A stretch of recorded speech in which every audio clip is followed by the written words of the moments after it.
Ladies and gents, boys and girls, happy Friday, October the 22nd, 2021.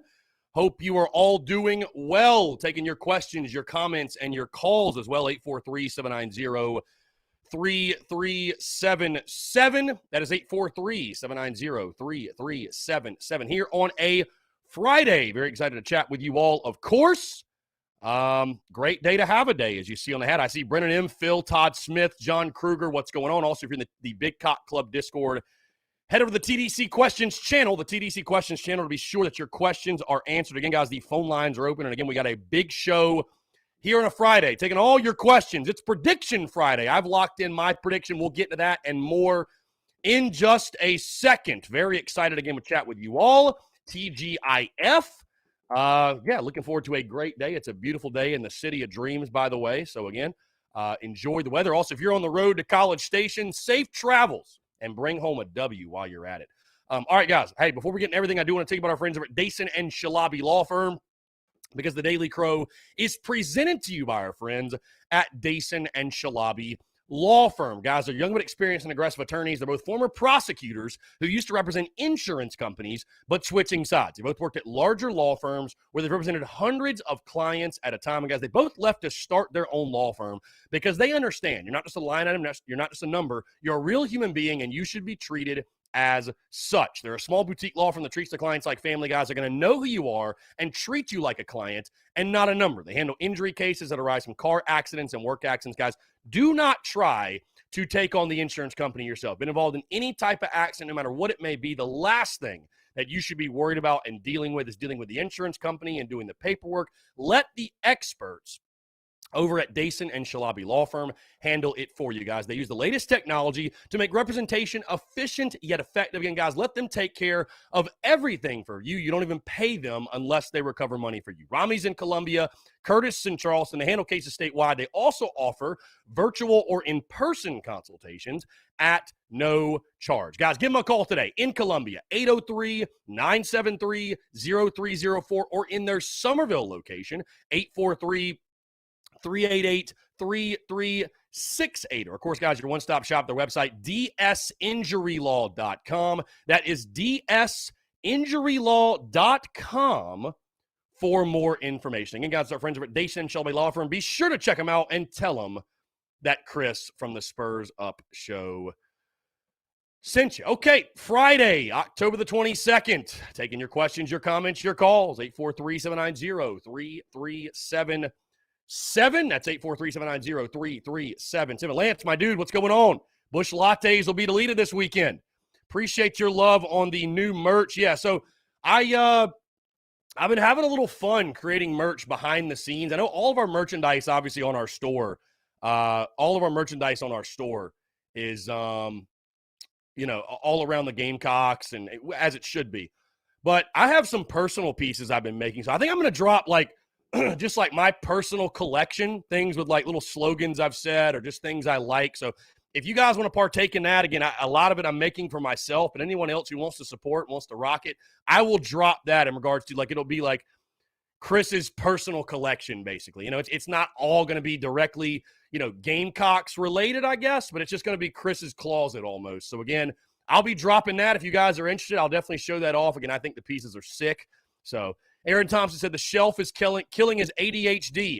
Aaron, it sounds like it's a you thing, my man. I have no idea what you're talking about. I think the shelf actually looks pretty good. So, and as long as I think it looks good, that's really kind of all that matters, Aaron, at the end of the day. So I don't know. I'm open to suggestions, but I think we got a pretty good setup behind this. So either way, 843-790. Courtney Washington, what's going on? 843-790-3377. Brian Welch, as I was hoping the Braves had closed out last night so I could give all my attention to the Gamecocks Saturday night. Looks like I'll have two TVs set up watching both at the same time with a big old bottle of bourbon to numb the pain. What is the – hold on, I'm about to ask you a question I can solve in 2 seconds. Let's see. Braves play Saturday night. Oh, Saturday at 5:08. Wow. Okay, so that kind of changes my changes my plans a little bit because I was planning on getting to Carolina Ale House in Greenville at like 5 or 5:30. We're definitely going to be there now by 5 o'clock because I'm going to be watching that Braves game. So Yeah, interesting. You definitely don't want to go to Sunday night either. You don't want to go to Sunday night at 7:38. You'd rather not. You'd rather go ahead and secure it on Saturday. So, but hey, now you got the opportunity to win it at home, right? Now you got the opportunity to clinch the World Series berth on your home field. So, yeah. John Kruger, depends on the Astros Red Sox game tonight for the time for the Braves game. It looks like, John, it's already set. 5:08 Saturday. 5:08 is when they'll play. Looks like it's already set. AJ Bowers, question: if we beat A&M, what does this say for the program heading forward, and what does this say for all the recruits about Carolina football in the future under Shane Beamer? First things first, AJ Bowers. Again, I want to continue to tip my cap to AJ Bowers. There are a lot of positive, optimistic Gamecock fans. AJ Bowers has got to be near the top of some of the most optimistic, glass-half-full Gamecock fans I've ever seen, because every single week when I'm dropping my score predictions, AJ Bowers comes in on Instagram with a comment about his prediction, and it's always like his prediction for tomorrow is 24-17. Every week, though, it's like this over-optimistic prediction. I honestly, AJ, respect the fact that your spirit has not broken yet, my friend. Back to your question, though. If you beat A&M, I mean, it's a huge deal. Obviously, it's a huge deal. You've never beaten Texas A&M, and it would be sort of, at least early on in Chambers' tenure, be one of those hang-your-hat type of games for him. And, certainly show that, hey, maybe things are trending the right direction. You're ahead of schedule. So, I mean, no question, man. I mean, it's a no-brainer of, I think, why this would be a very, very big deal to beat Texas A&M. John, would you rather the Braves win or the Gamecocks win? John, definitely the Gamecocks, because here's the thing. If the Braves lose Saturday, they play again Sunday. Also, the Gamecocks winning is great for business. The Braves winning does nothing for business at all. So, yeah, give me the Gamecocks winning. No question. No question. So, let's see. John Kruger said, Kevin said on Twitter, if the Red Sox win tonight, Braves will play today. I'm just reading you the schedule, John. I'm just reading you the schedule. That's all I'm doing. I'm just reading you the schedule. Cody Sharp said, Vandy was a punch in the stomach for me. Yeah, I mean, it's, I've dropped my score prediction, guys, by the way, in case you have not seen it. The graphic's officially out. I have not dropped the podcast promo video for today because I've just been running around like crazy this morning and I've got the video queued up, ready to go, but just have not dropped it on social media. But I have dropped my prediction already, and I'm locked in. I've got Texas A&M beating the Gamecocks 34-10. Listen, I've given this team the benefit of the doubt back-to-back weeks. I picked you to beat Tennessee in a really stupid pick by yours truly, and then I picked you to bounce back and beat Vanderbilt by 21 points, and what looked like a stupid pick, honestly, when you only win that game by a point.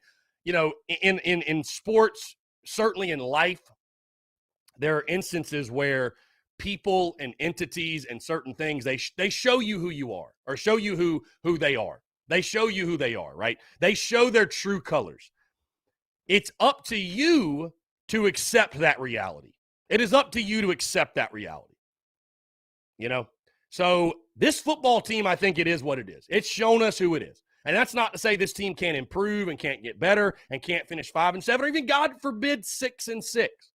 But to predict or to pretend like some miracle is going to happen, or something's going to happen that has not happened for the first 7 games of the season, I'm not going out on that limb and saying that.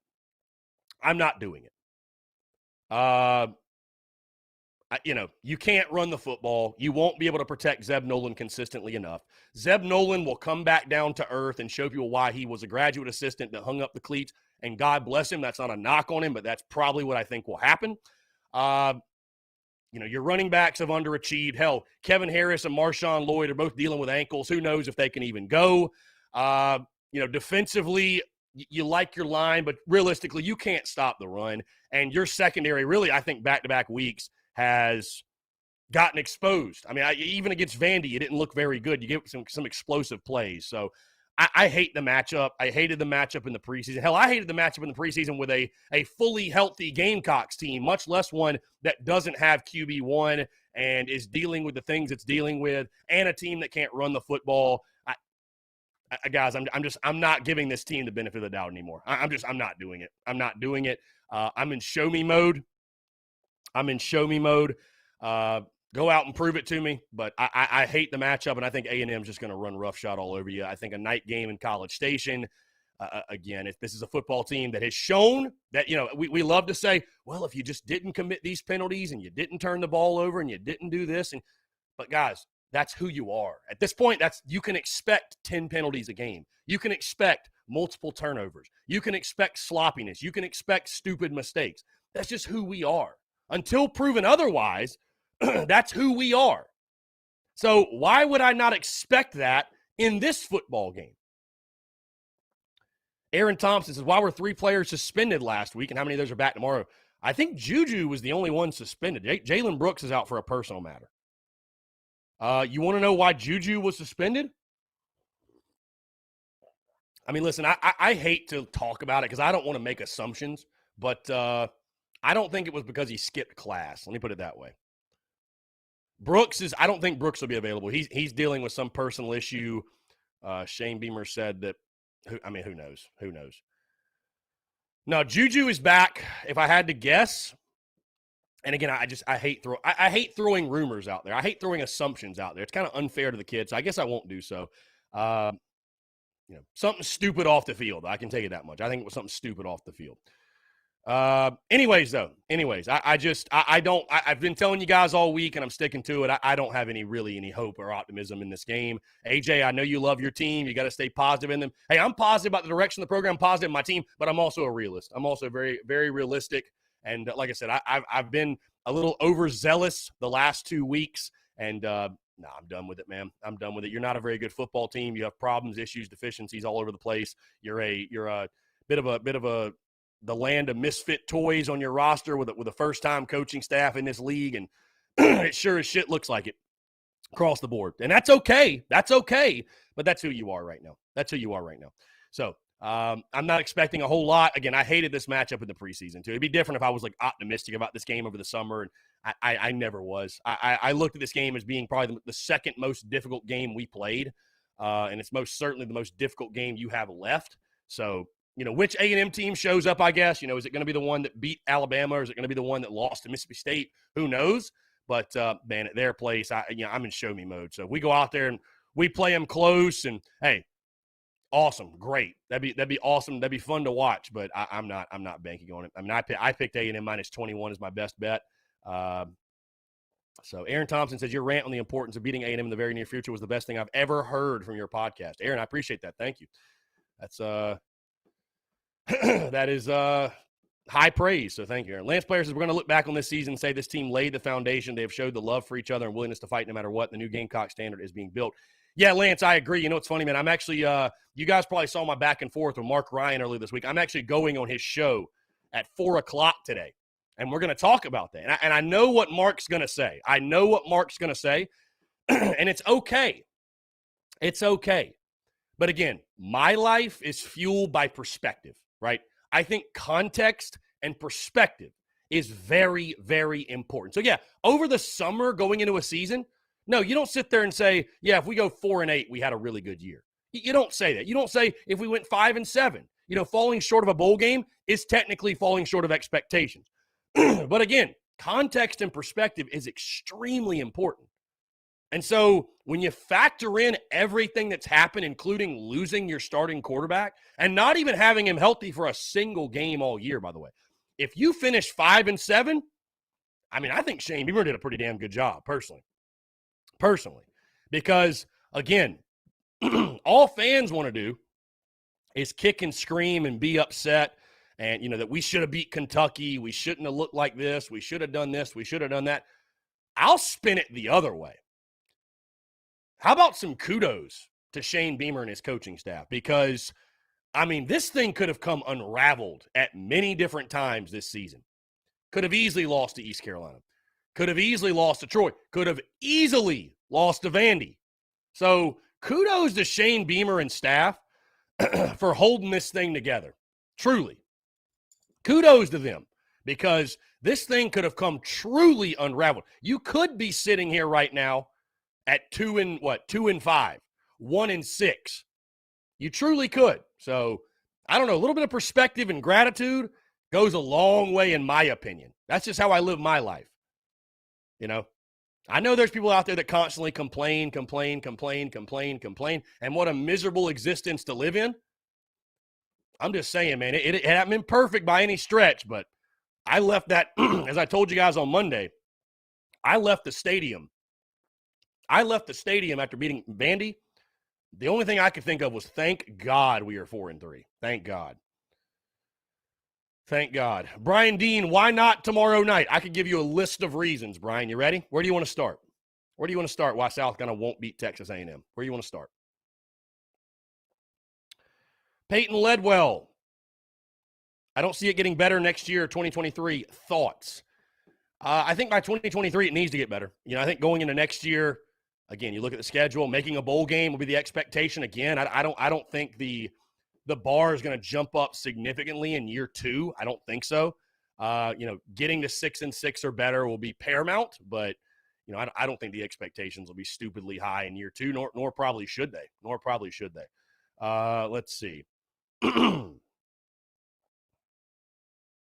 Daddy-O says, don't let 22-year-old kids ruin your weekend.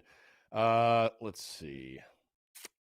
We could certainly have one win right now. Cody Sharp, the defense has looked leagues better than last year and already a double amount of wins from last year. That's a good point. Perspective, my friend. Perspective.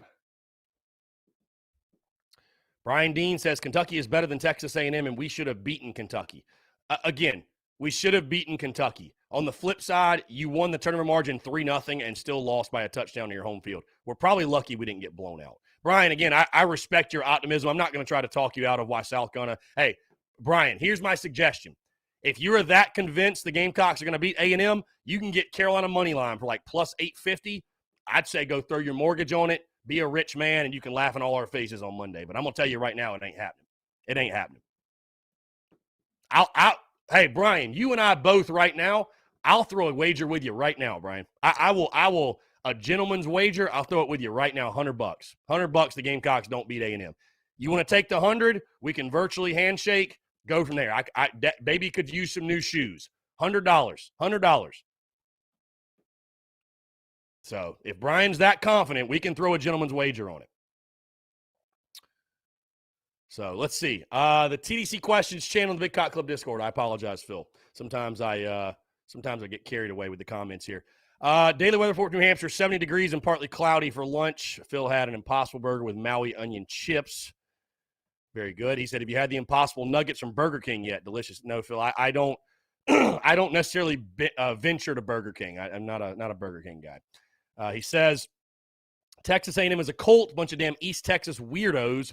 The Ruckin' Roosters show is live on the Gamecock Rugby YouTube. Got to get our boy Gavin Bennett on the show. Yeah, you got to get Gavin. Gavin's a hoot. Gavin is a hoot, my friend. Brendan M. says, Carolina band members currently en route to Charlotte, flying to Houston at 6:35 tonight. Love it. Safe travels to you guys. Phil also says, one more win, and I win by DraftKings bet for over 4 wins. Love that. Well, hey, we got many reasons to pull for the Cox in tomorrow night. So, how about this? Joseph Nada for Clemson out for the game tomorrow. All the hits just keep coming for Clemson, man. You truly do love to see it. Cheers to that. Luke Boyd says, I'll put money that we lose by 24, nothing more, nothing less. Very convenient. I'm not going to, I took minus 21, but I'm not going to venture to say minus 24. I mean, that's getting into some serious blowout territory. Again, I think the other reason, though, for me, man, for my pessimism in this game, we just A&M just got our number. I mean, we've never played them good, especially there. I know back in like 2017, I guess we gave them a really, really good game. You can argue we should have won. 2015, we battled as hard as we could. But, I mean, this just has not been a favorable series historically for South Carolina. So, hasn't been a favorable series. Brian Dean, I appreciate the love, my man. And I know games are not won on paper. I get it. Games are not won on paper. Hell, we saw that last week. We saw that last week.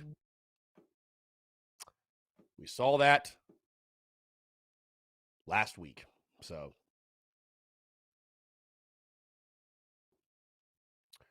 yep, we saw that last week, my friend. South Carolina on paper should have blown out Vanderbilt, and it did not happen.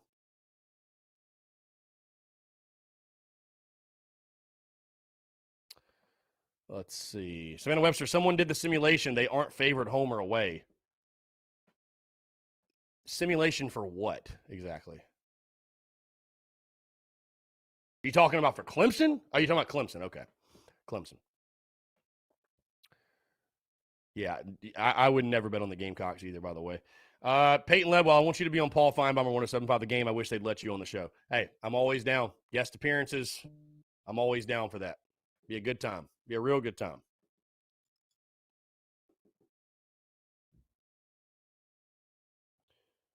I would certainly be down for it.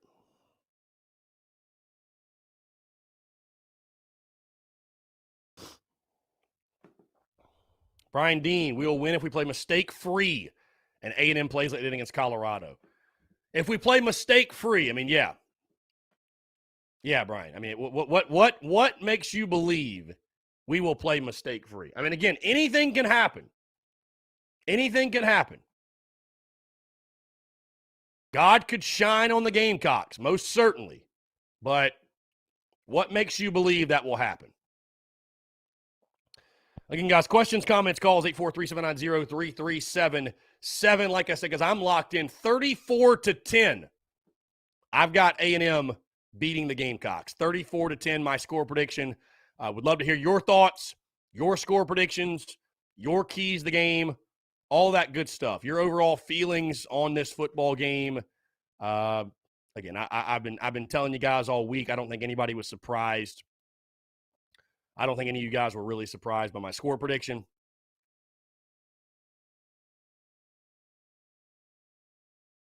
So,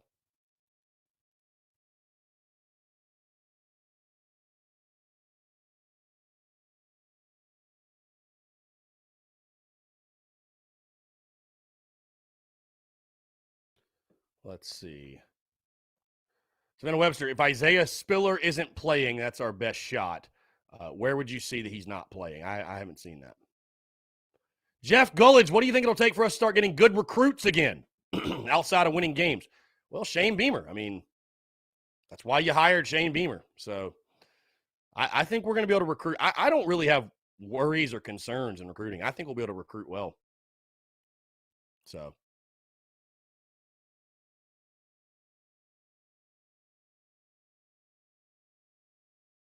Yeah, I don't have concerns about the recruiting side.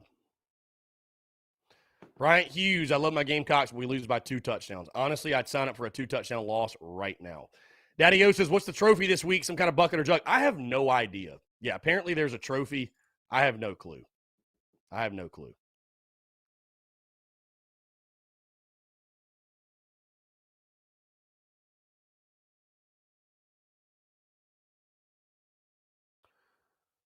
Brian Dean, Zeb Nolan's leadership. God bless Zeb. God bless Zeb, man. Hoping he goes out there and balls. If he doesn't, he will feel the wrath of Gamecock fans. Hell hath no fury like a scorned Gamecock fan. That's for damn sure. Hell hath no fury like it. So, Lance Player, I'm ruling with positive AJ. We're winning 20-17. Either way, we're drinking lattes. That's a fact. Hey, why not? To hell with it. To hell with my prediction, guys. I said this earlier this week. You know what? Win or lose, let's just all have perspective and gratitude that we have 5 more opportunities to watch the Gamecocks play. At least we have that going for us. Guys, again, taking your questions, your comments, your calls. 843-790-3377. That's 843-790-3377. I want to continue to hear from you. Let's see. Colton texts in. Colton says, I just have to say I've been a lifelong Gamecock fan for 26 years. I really got to give some major credit. I've only started tuning into you at the start of the season. I love how realistic your overall analysis and picks are. Unlike many others who tend to be too optimistic or just plain reaching for straws, since I'm relatively new to your show, I just wanted to ask how long you've been a Gamecock fan and what made you know that doing this show was your calling. Love the show. You definitely got a long-time viewer of me, Go Cox. Colton, thank you so much. I appreciate the love, my friend. Been a Gamecock fan since I was like 11 or 12, so end of 02, beginning of 03. That's when I could really like understand and compute, how important it was and what it meant. Long story short, man, I just followed my passion and became grossly obsessed with it. And, I love the Gamecocks and love talking about my team and love voicing my opinion, and I just sort of ran with it, man, honestly. So it's a much longer story than that, but yeah, that would probably take up the entire Daily Crow to go to dissect that and go through that. But no, I mean, it's something I love. It's truly my passion, and I it's truly a blessing. I get to wake up and fuel my passions and my dreams and pursue it. And it's my work is play. That's what I always tell. My work is play. I really truly enjoy it. It's an absolute blast. So again, guys, taking your questions, comments, calls. Want to continue to hear from you, your thoughts, your predictions. How will South gonna fare in tomorrow's games? The Gamecocks look to snap their 7-game losing streak and beat the Texas A&M Aggies for the first time in school history. Your thoughts, comments, predictions, and more on the other side. You're tuned in to the Daily Crow.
All right, guys, we're back. Taking your questions, your comments, your calls. 843-790-3377. That is 843-790-3377. Brian Dean says, run blitz the hell out of them and let A&M beat us through the air. Yeah, I mean, going to come down to your defensive line. If you can't stop the run, it's just going to be a long, long day. Savannah Webster says, Braves fans, who do y'all want to win tonight? I truly don't give a damn. John Rice says, Vizzies will be deleted. Bad day to be a Vizzy. Bad weekend to be a Vizzy. Indeed. Luke Boyd says, I've had the Garnet glasses on since 22. I figure I'd take them off and be realistic. I hear you. Tim Dorn, you can't blame Zeb. It's hard to throw touchdown passes when you're laying on your back. Yeah, it all starts with the O-line. Like we said before, it all starts with the offensive line. Jeff Gullidge, I personally wish we would get 6 wins this year and get a bowl game, mainly for the additional practices for next year. Don't care about the bowl game. Yeah, Jeff, I mean, it's still possible. It's still technically possible. You know what I mean? I think you could still beat Mizzou, maybe, and with Clemson, who knows? I mean, who knows with Clemson, dude? So, Lance Player says, hell yeah, I've had so much fun coming to the tailgates and hanging and bringing a little man and my dad to games, regardless of how it looks. It has meant a bunch to be able to come to games. Yeah, for sure, Lance, and we got 3 more home games. So I'm looking forward to that. November's going to be a lot of fun. I'm actually, win or lose, I don't even give a damn. I'm really excited for the home games in November. Florida, Auburn, and Clemson, that's going to be a blast. That is going to be a blast. Brian Dean, since A&M runs more than they pass, our defense puts 8 in the box and makes them beat you with the pass. I think that's probably how – listen, I think Clayton White will have a good game plan ready to go. I don't love the matchup still. I'll tell you that. I don't love the matchup defensively, but I think Clayton White will have a solid game plan for sure. I think he'll have a solid game plan. A.J. Bowers, do you expect the ECU Zeb Nolan or the first drive of Georgia's Zeb before he got hurt? I mean, A.J., listen, I know he had that first drive against Georgia. He went 1 for 2. He hit 1 pass. So, what are we talking about? He hit 1 pass. 1. I mean, I know it was a long one, but he hit 1. So, I mean, it ain't like he played the whole first quarter against Georgia and was slinging the ball over the field. I mean, he threw 1 pass. Dylan Prothman, Zeb has a chip on his shoulder, and he wants to prove everyone wrong. Maybe so, hopefully. Phil says in the TDC Questions channel, USA Rugby playing New Zealand at FedEx Field this weekend. Is our former AD still at that Colt? I don't think Hyman's still there. I don't think he's still there. The James Bonham Trophy is what South Carolina and A&M will be playing for. James Bonham Trophy. Carolina Clemson Rugby this weekend tomorrow, by the way. I wish I could go, but I'll be in Greenville for the watch party. Apparently, James Bonham's a South Carolinian who fought in the Battle of Alamo, and most people don't even know he exists. Okay. Let's see. Yeah. Players on both sides don't even know the trophy exists, and certainly we wouldn't know it exists because we never won the freaking game. So, I will say, though, I think trophies in college football are actually pretty cool. I think trophies in college football are pretty cool. So,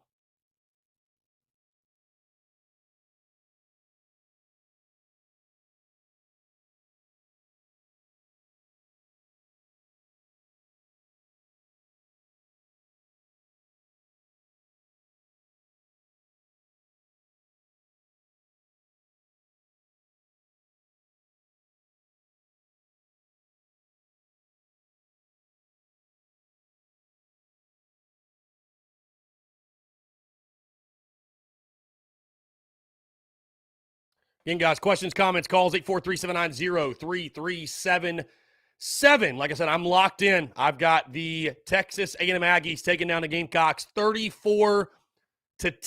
I just, like I told you guys, I hate the matchup. I wasn't very optimistic about this game in the preseason, and nothing's really changed for me other than the fact that you don't have QB1 and your offensive line can't block a soul. So, by the way, guys, just a quick reminder. I know I've been talking about it all week, but we'll jump to the phone lines first. Watch party at Carolina House in Greenville. I just want to let you guys know. Robbie Davis. Here, we'll jump to the phone lines real quick. Robbie, what's going on, my man? How are you? I'm good. How are you? I'm doing well. Appreciate you asking, man. What's up? Well, speaking of trophies, What do you think? What do you think the odds are that we get the Palmetto Bowl trophy back this year? I mean, there's a long way to go until that game. So, you know, I know, but I'm right. I mean, no, they're as good as they've been in quite a while. They're as good as they've been. I mean, I don't know if I can really put a percentage on it or anything, but you know, if the season continues to go how it's going, I mean, that Carolina Clemson game, you got it at home too. Of course, we'll be praying for a night game. I mean, yeah, that'll. Game, that place is going to be going nuts. Yeah, I mean it'll be the best opportunity you've had to beat Clemson probably since 2014 in my mind. So it'll yeah. So. And honestly, for Saturday, I just want to see us play hard for 4 quarters. I already know that we're probably going to get our brains beat in. I just want to see us play hard for 4 quarters. Yeah. Well, yeah, it's like I'm not saying they haven't done it. Yeah, I was just going to say, Robbie, just like I said yesterday, man, just make A&M actually beat you. I don't think fans care if we lose by 20 or 30 or don't just hand them the game though, you know. Yeah, I understand. Make them work for it. Yeah, exactly. Yeah, make them have to beat you. You know. Yeah, Texas A&M is talented enough to beat you without you helping them. So, you know, I mean, just make them go earn it. You know what? If you play the right way and play your tails off, and at the end of the day, they're just better than you. I can live with that. I can live with that. It's the stupid penalties and mistakes and just, you know, handing the football team a game that really irks people, and I understand it because it irks me as well. Oh yeah, that's the same with any sport. You don't just hand it to them. You make them work for it, make them earn it. Yeah, because they're working just as hard as you are to win the football game. Yeah, absolutely. No, they absolutely are.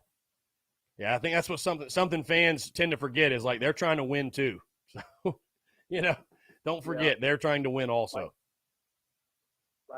Like you said several months ago, same with recruiting. Like they're working just as hard to get the same guys that you are. Right. And sometimes you get the guy, and sometimes you don't. Yeah. It's a 50-50 deal. You're either going to get the guy or you're not, and you're going to win or you're not going to win. That's just the way it goes. That is a fact. But I'll be pulling hard for Pitt come Saturday afternoon. Yeah, we're going to, fans are going to have a lot to watch on Saturday, especially if you're a Braves fan. You got, Pittsburgh and Clemson at 3:30. Braves might be playing at 5 o'clock or 8 o'clock or whenever they're playing. And then obviously the Gamecocks at 7:30. Yeah. So, man, wouldn't it be nice to have a sweep across the board, have all three come out on the right side. That would be fantastic. So. Oh, yeah, that'd be great. But that's all I had to say. Got you. Well, Robbie, I appreciate I appreciate the call, man, and have a fantastic rest of your Friday and a great weekend, my friend. We'll talk next week. Thank you. Bye-bye. Thanks, man. Bye. 843-790-3377. That's 843-790-3377. Continuing to take your questions, your comments, and your calls as well. Shulin says we have a 50-50 chance of beating the Taters. Our best chance is the Taters quit on Dumbo. I mean, you see behind me. Jimbo, Dabo, Bobo, who cares? Cox by 90. Who gives a damn?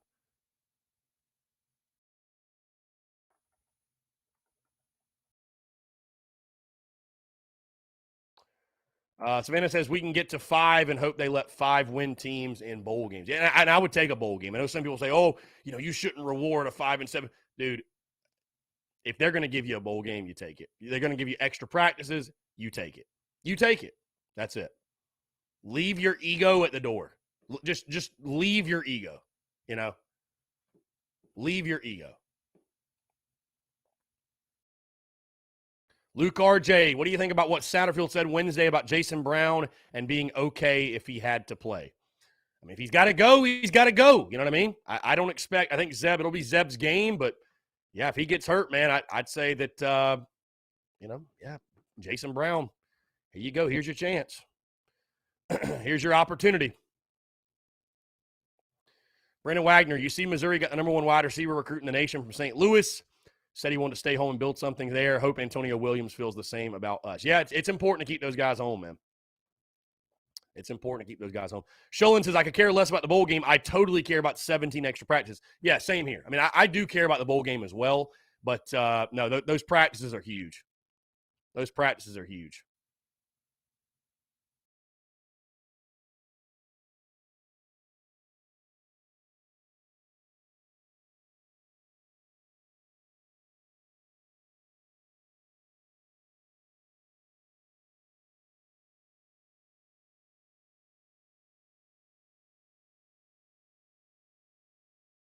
Jeff Gullidge, if the game gets out of hand, I would like to see Jason get some playing time. I don't have any issues with that. So be it. I mean, at this point, again, what do you have to lose? Get guys experience.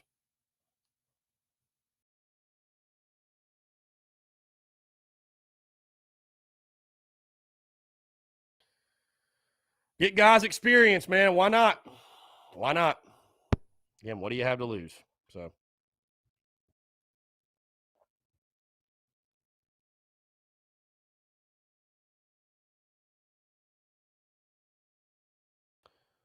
Again, 843-790-3377. That's 843-790-3377. Taking your questions, your comments, and your calls as well.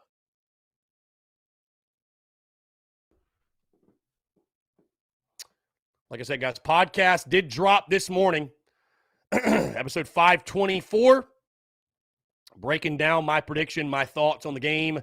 I'm locked in. I've got the Gamecocks falling to Texas A&M by a final score of 34-10. Again, quick reminder, we will be tomorrow night in downtown Greenville, the Carolina Ale House in downtown Greenville. We will be there. Again, depending on when the Braves play, yours truly might get there around 4 or 4:30. I don't know. I don't know what time I'll get there. It'll be sometime in the afternoon, though. But again, of course, doors do open at 11. Kickoff is at 7:30. And again, tell them you're with TSUS. You get 10% off all your food and drink and everything else. And I appreciate those fine folks here at Ale House for taking care of our people. But going to be a really good time. Really looking forward to seeing all the Greenville Gamecocks, the upstate Gamecocks, partying with you guys. And hey, here's the thing. We're 1-0 up there. We came up there for the East Carolina game, so we're 1-0. You never know, man. You never know. Keith, if we don't get another win, is this season a success?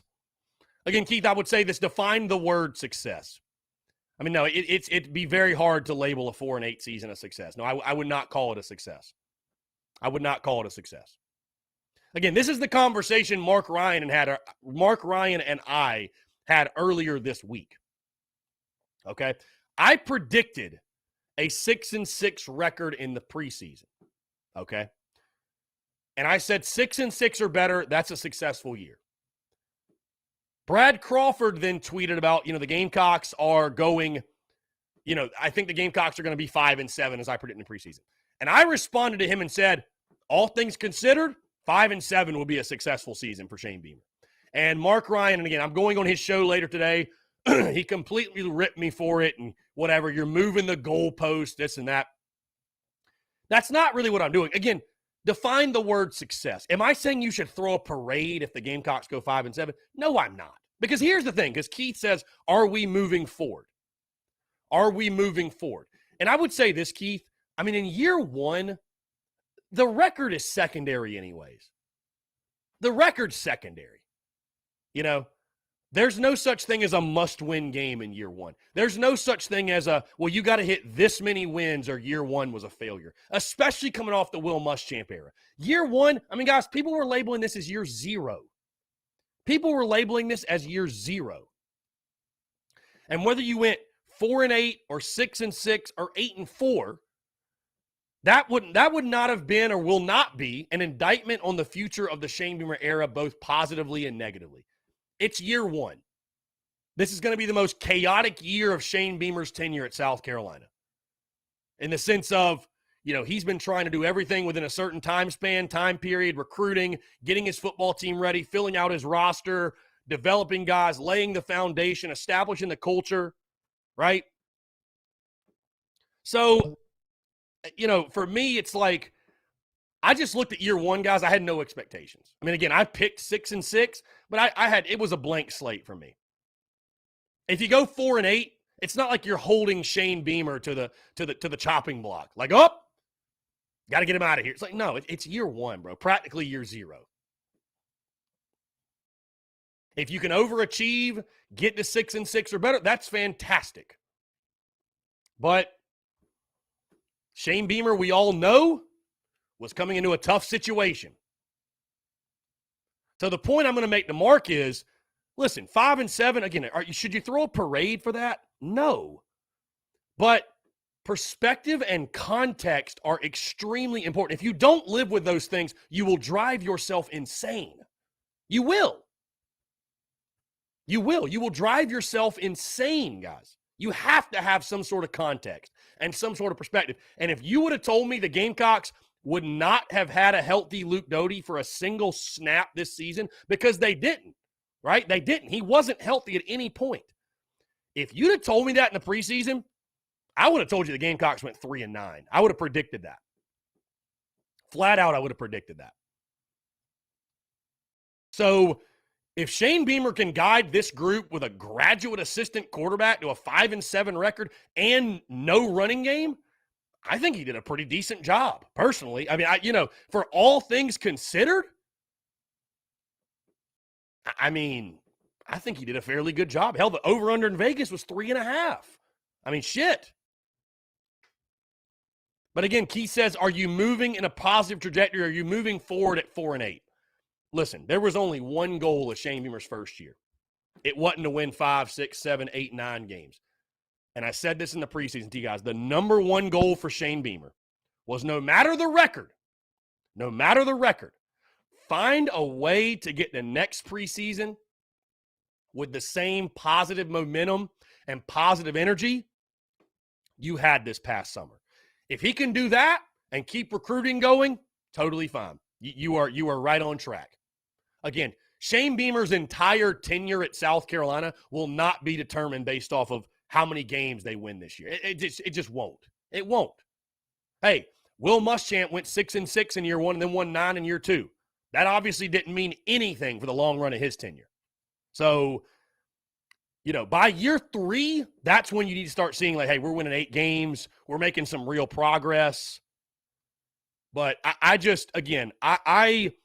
feel like I set proper expectations when Shane Beamer was hired of, this is going to be a long-term process, a long-term rebuild. This is not going to be a 1 or 2 year quick fix. It's just not. And if that's what you were looking for, you hired the wrong guy.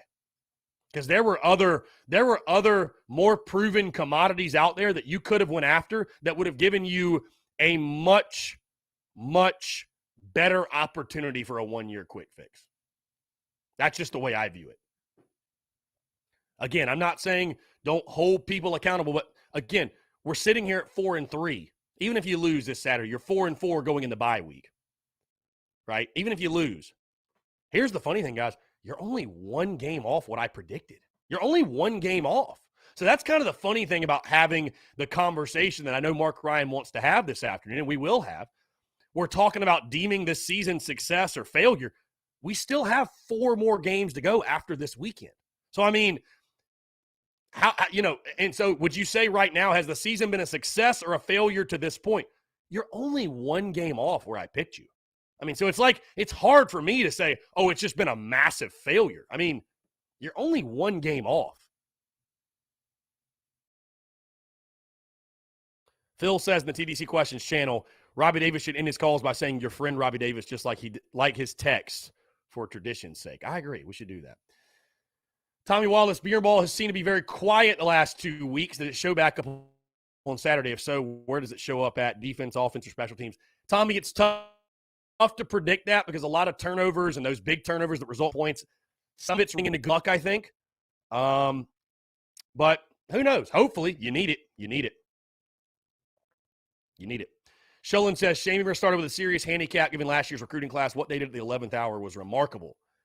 Yeah, again, I love the passion of Gamecock fans. That's what makes this program, this place so special. You know what I mean? Is the passion behind it all. But, I mean, hell, Marcus Satterfield said it yesterday or 2 days ago or whenever he said it. Fan is short for fanatic, right?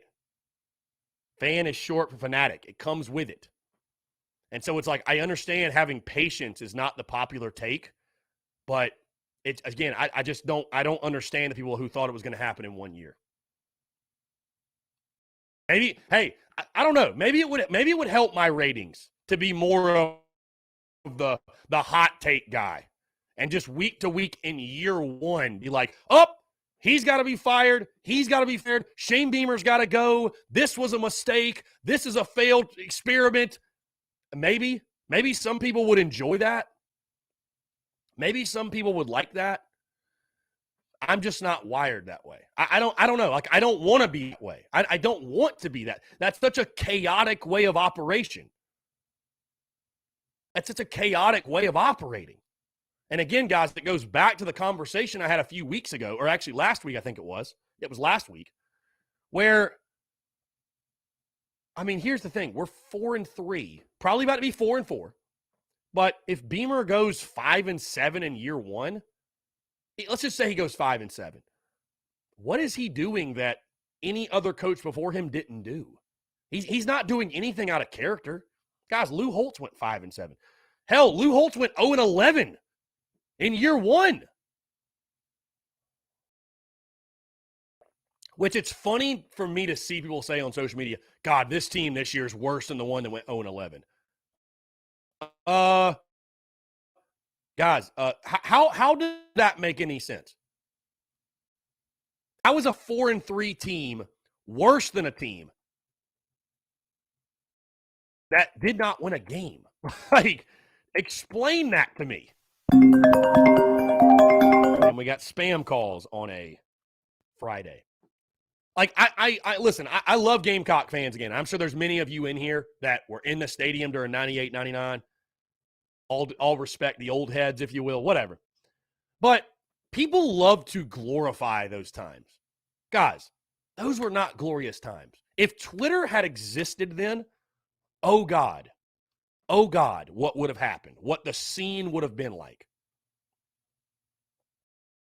This is how that 99 season went, by the way, guys. You lost to NC State 10-0. You lost to Georgia 24-9. You lost to East Carolina in week 3, 21-3. 21-3. You lost to Mississippi State 17-0. You lost to Ole Miss 36-10. You lost to Kentucky 30-10. You lost to Arkansas 48-14.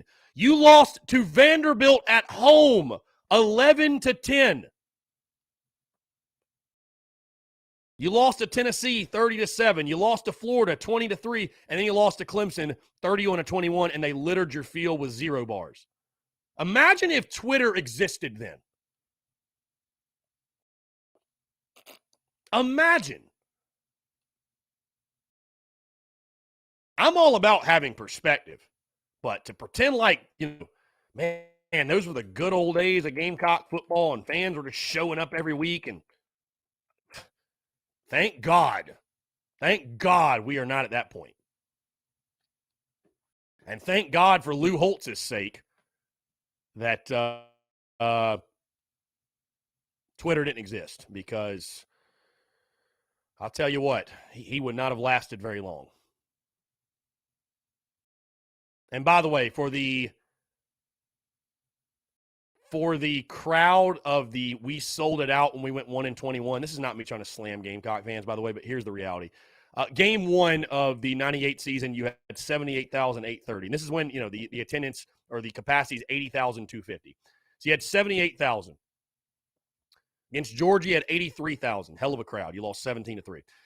The third game, you had 78,000. Mississippi State at home, the fourth game, you had 70,000. Arkansas later that season, you had 67,000. Tennessee later, you had 69,000. The 99 season, East Carolina had 82,000. Ole Miss, you had 81,000. Kentucky at home, you had 73,000. Vandy at home, you had 74,000.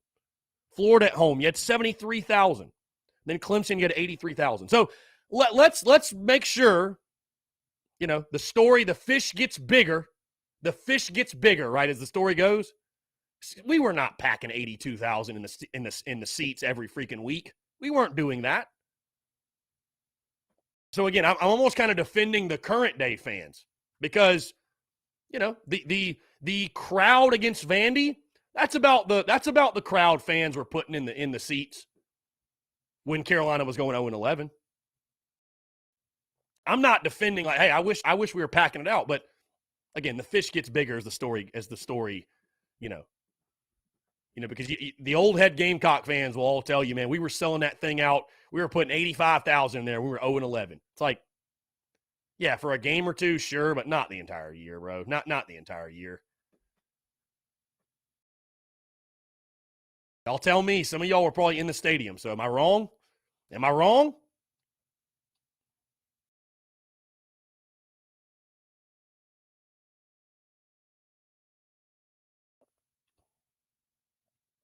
Again, 843-790-3377. That's 843-790-3377. Brian Dean says, our defense tomorrow, R.J. Roderick will set the tone. He also says, is the Clemson game at Willie B or Taterville? It's at South Carolina. Yeah, it's here. It's home. The Carolina-Clemson game is home. Everybody's pretty quiet now in the comments. Did I strike a nerve? Phil says in the TDC question channel, Upstate Gamecocks, God bless y'all. You have to put up with a lot of bullshit around there. I said preseason I'd be okay with 4 wins this year. The team progresses each year afterward. Next year 6, then 8. Yeah, I mean, listen, I'm not. Again, you go 4-8, it sucks. It'll suck. And I'm not saying be happy with it at all. I'm not saying be happy with it, but it is year 1. I mean, what other choice do you have, man? Are you going to fire Beamer after 1 year? You don't have a choice. You got to lock in and let him build. You have to lock in and let him build. You just simply do not have a choice. You do not have a choice. Again, unless you're going to have a quick trigger and fire the guy. Jimmy Mendillo says, we going bowling. Hey, let's do it. Let's do it, my man. Why not? Why not?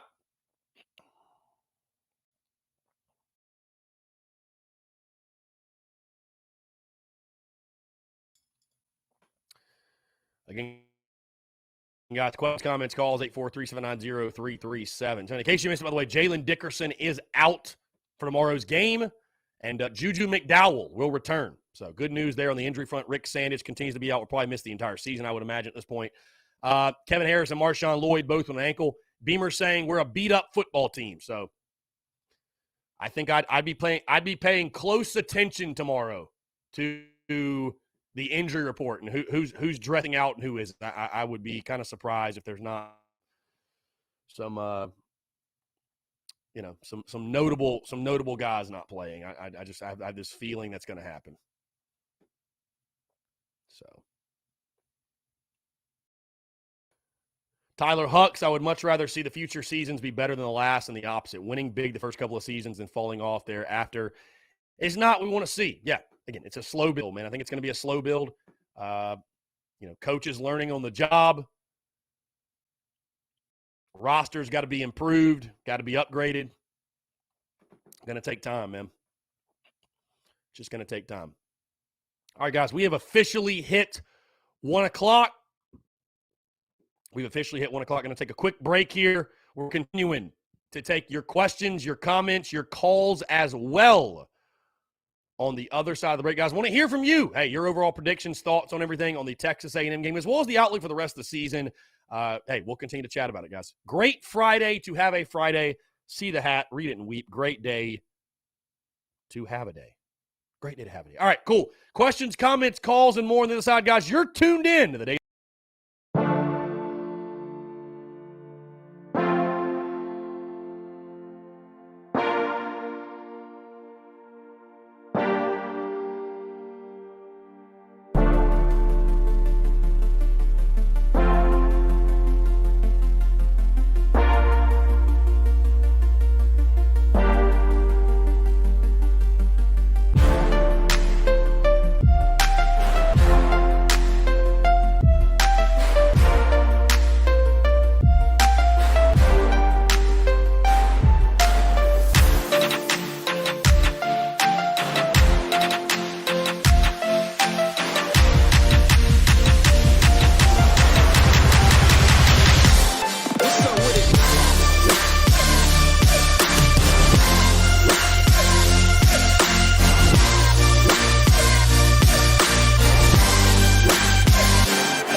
All right, folks, we're back. My bad. There was playing with the phone line and did not want you guys' ears to be bleeding while I was getting that fixed. Muschamp Hackers working on a Friday, but either way, we are back. Taking your questions, your comments, your calls. 843-790-3377. That's 843-790-3377. Continue to take your questions, your comments, and your calls as well.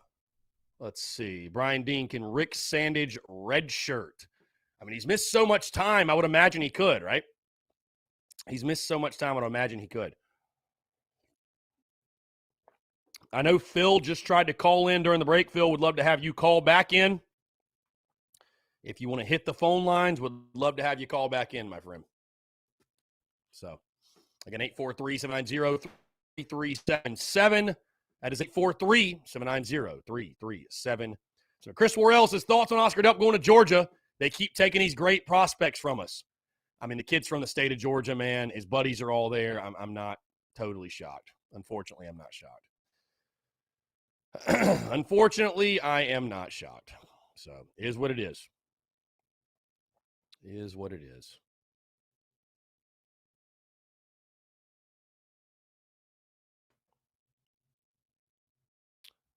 Let's see.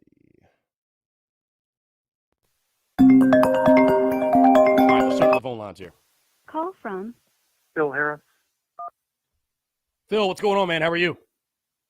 Pretty good, Chris. How you doing, man? Doing good, man. Appreciate you asking. What's up? Good day to have a day, man. Happy Friday. Great day to have a day. Great day to have a Friday indeed, my man. Yes, sir.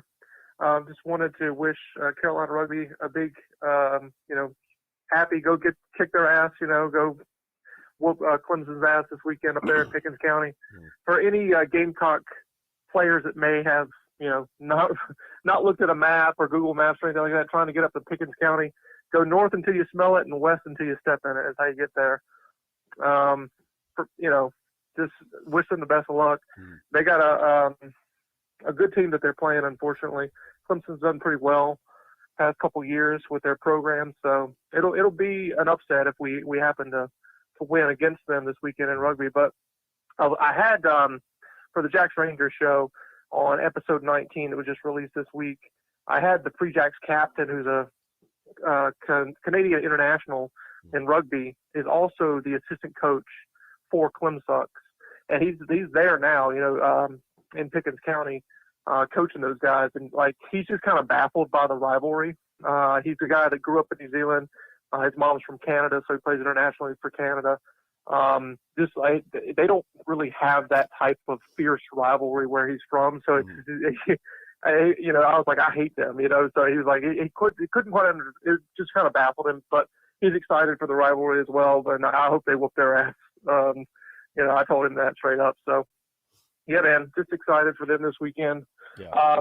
The Rucking Rooster Show episode 1 has been released on the Gamecock YouTube channel. First episode, I'm highlighting Keller Grossman, who is a sophomore from Charlotte. We did about a 10-minute interview. That was the first one. It's not as good as the other ones. I was a little frazzled because I noticed in my my green screen background right before the interview that I had made a typo. So I quickly fixed it, got it back up there, but I was still a little frazzled. So I can kind of, you and I, we understand at this point, when we're doing interviews where something's a little off, you know what I'm saying? So right. Most people are just going to look at it and say, it's fine. But, you and I, perfectionists, we're going to pick up on that sort of stuff. So The other ones that I've done that will be coming out each week on Friday are better, but it's it's a nice little, beginning point for the show, just highlighting Carolina Rugby players and the alumni stories that some of the great alumni that we're going to have on the show can talk about. One of the things that we're going to mention is C. Pappy, which is awesome. I know that you know that story, or at least a little bit of it. C. Pappy was a mascot in the 90s for Carolina Rugby, and he is making his appearance again. I don't want to spoil too much, but Pappy will be back. C. Pappy will be back coming up soon in November. So pretty exciting stuff for Carolina Rugby. Yeah. Love that. Very cool. That. My best friend is a Clemsucks Tater football fan.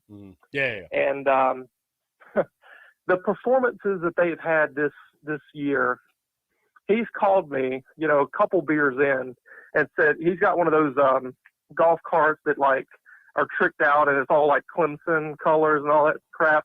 Right. He said, I'm gonna light this thing on fire.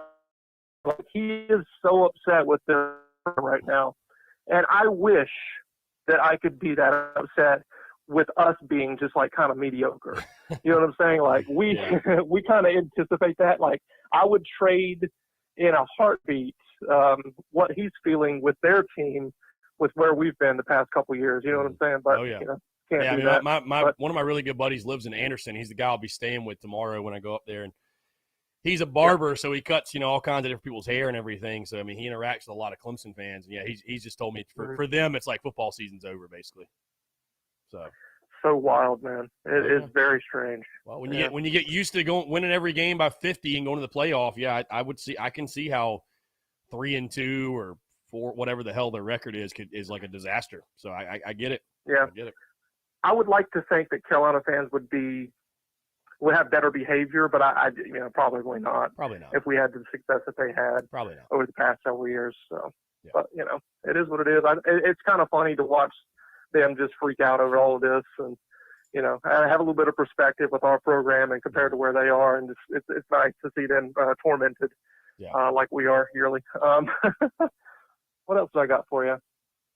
Hell, that might be it. Any thoughts on the Texas A&M? Yeah. Yes. They're a cult. They are weird, bro. They're very weird. They're very strange for sure.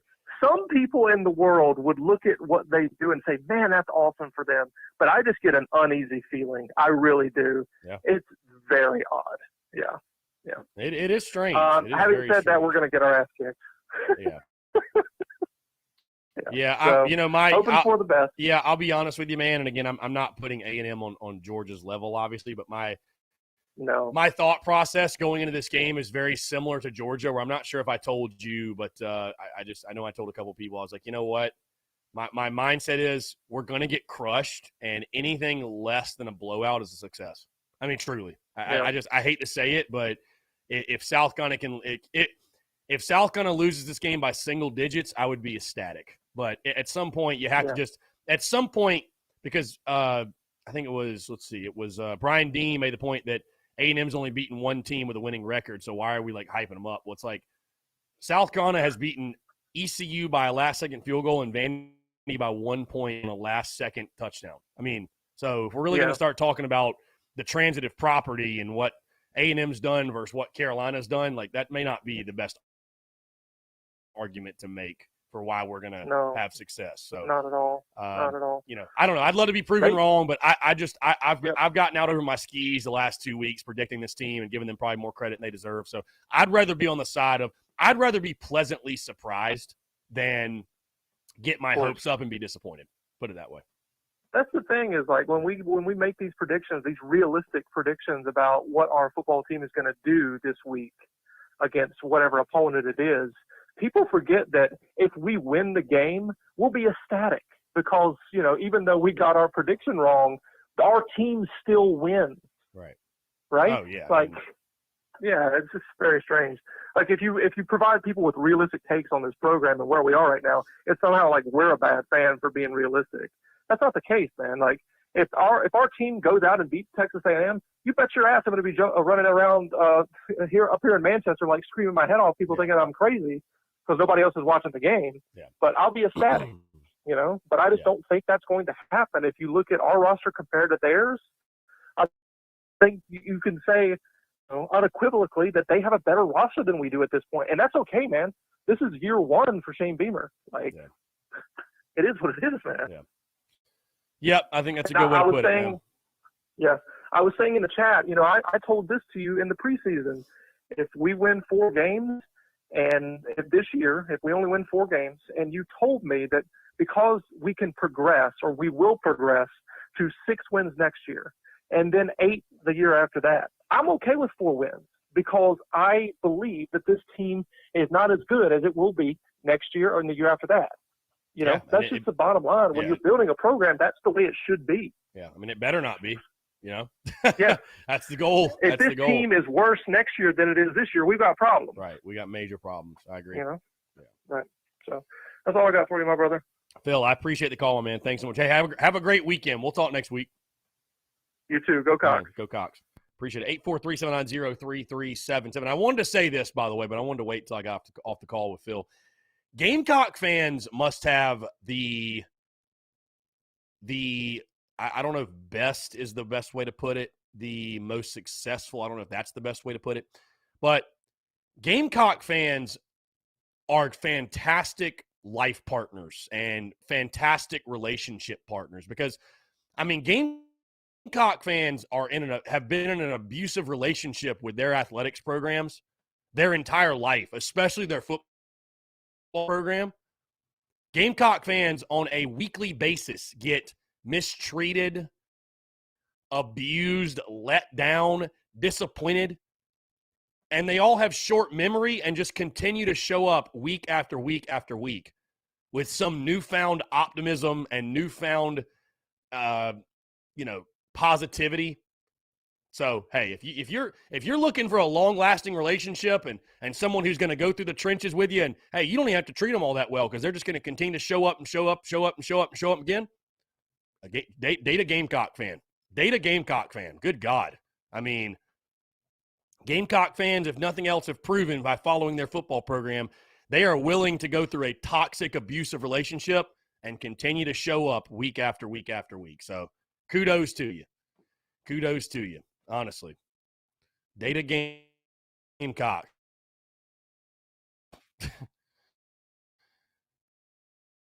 Good Lord.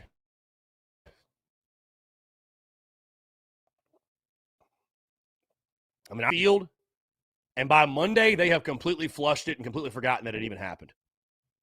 And they're like, they can give you 100 reasons why we're going to win. They can give you 100 reasons why we're going to win. They just completely forget what happened the previous week. I respect it. I respect the hell out of you for it. So, again, guys, 843-790-3377. That's 843-790-3377. Taking your questions, your comments, your calls as well.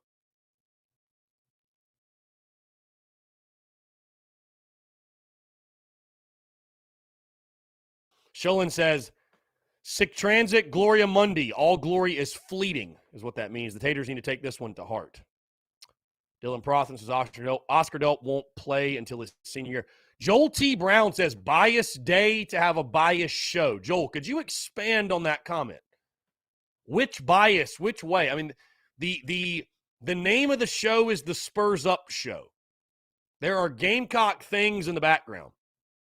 So yeah, it's a Gamecock show, Joel. I'm not sure I really understand your comment. So if you want to expand on that, that would be lovely. If you'd like to expand, again, you don't have to, but if you'd like to expand, that'd be great. I'm always open to feedback and criticism. Love hearing from the people.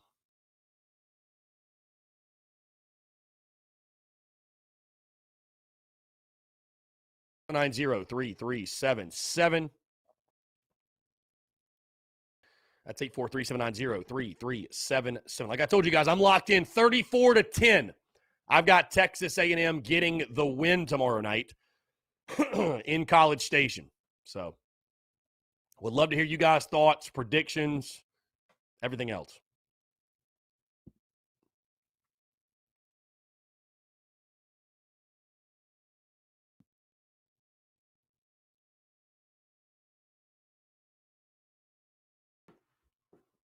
Thoughts, predictions. What are you guys up to on a Friday, by the way? Is this like an off day for people? Do people take off? Like what's the Friday schedule for people? Mark Regal says 24-21 Gamecocks. Hey, Mark, phone lines are open if you want to call back in, my friend. Matthew Jacob, Gamecocks have nothing to lose, but A&M have a lot to lose if they lose to South Carolina. Never fight someone who has zero to lose. Matthew Jacob, we've had nothing to lose all season long, man. Savannah Webster, any idea the schedule for Carolina calls in Tiger Burn the Clemson week? I'll be in town. Savannah, I don't know that schedule yet. As soon as I do, I can get it to you. I'd assume calls will be on Thursday. So that's Thanksgiving, right? So when would Tiger Burn be? I think Tiger Burn will be like Monday. I'm pretty sure Tiger Burn will be on Monday. And then Carolina calls will be like on Tuesday, or I don't think Wednesday. I think it'll be on Tuesday. Yeah, fall 2021. Monday, November the 22nd at 6 p.m. Yep. They've already got that out. Monday, November the 22nd at 6 p.m. So I'd assume Carolina Calls with Shane Beamer will be on Tuesday because, of course, Thanksgiving is Thursday. So Shullen says we have to be in the work. Said we had to be in the office 50% of the time now, so in the office with nobody else here. Shullen, well, I'm glad you're tuned in, Shullen. I'm glad you're tuned in, my friend. Travie, what's going on? Appreciate you tuning in, Travie. What's up? What's up? Yep, Monday, November the 22nd at 6 o'clock, Tiger Burn will take place.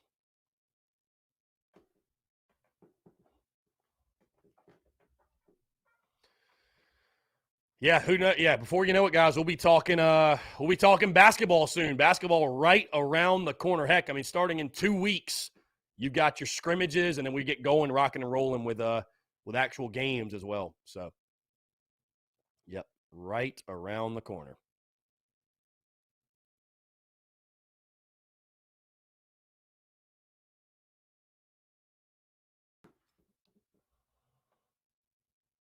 Twan Love Kick says 17-10, South Carolina. Would love to see it, my friend. Would love to see it. Would love to see it. Again, I'm locked in 34-10 Aggies. I think A&M just – I think the Gamecocks defense will give you all they can, but again, you've struggled to stop the run. I think that Calzada will have another good day. Your secondary has been suspect. The Gamecocks defense can only do so much. They're not going to get the help from the offense they need. They'll wear down, and A&M will pull away. So,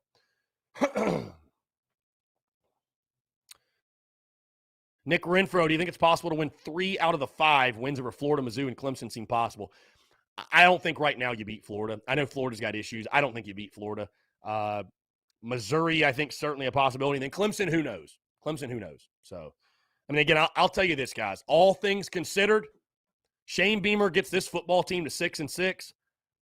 Guy deserves Coach of the Year. I mean, truly. Guy deserves Coach of the Year. So, Joel T. Brown says, go Cox, finished here. Joel, I thought you were going to expand on your comment earlier. Biased date of a biased show, Joel. What does that mean? Come on now. Don't go quiet on me now, Joel. Nam Martin says, I'm getting my food menu down for game day. I had to tie down my pet rooster. He's ready to fight. I hope he has something to crow about. Remains to be seen. I hope he has something to crow about, too. I hope we all have something to crow about. Again, guys, I make predictions. That's what I do. I make predictions. That does not mean I'm hoping that happens. Obviously, I hope the Gamecocks go win by 50. Jordan Drake, will we win more games next year than this year? I don't see how it can happen unless we get a new OC. Jordan, it's so early to tell, man. I don't know. I can't make that prediction. Luke RJ, how did Colorado almost beat A&M at the beginning of the season? Did they have issues with the quarterback or something? Well, yeah, they just their quarterback got hurt. So, and it's college football, man. Crazy things happen. So, yeah, I mean, listen, crazy things could happen tomorrow night. Crazy things could happen, but I ain't predicting it. I'm not predicting. I mean, crazy things could happen, but I'm not predicting it.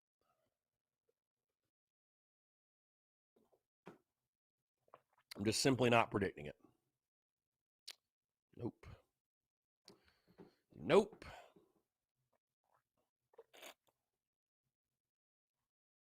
Joel T. Brown, 6-6 was 1. Now it's 5-7. Was 1 what? Again, Joel, put together an actual sentence for me, my guy. I want to answer your questions, or you could call in 843-790-3377. He says 6-6 was 1. Now it's 5-7. I don't really know what the comment means, but yeah. So I picked you to be 6-6 in the preseason. I also picked you to beat Tennessee. You lost that game, so yeah, you're right on track for 5-7, which is where I picked you. So yeah.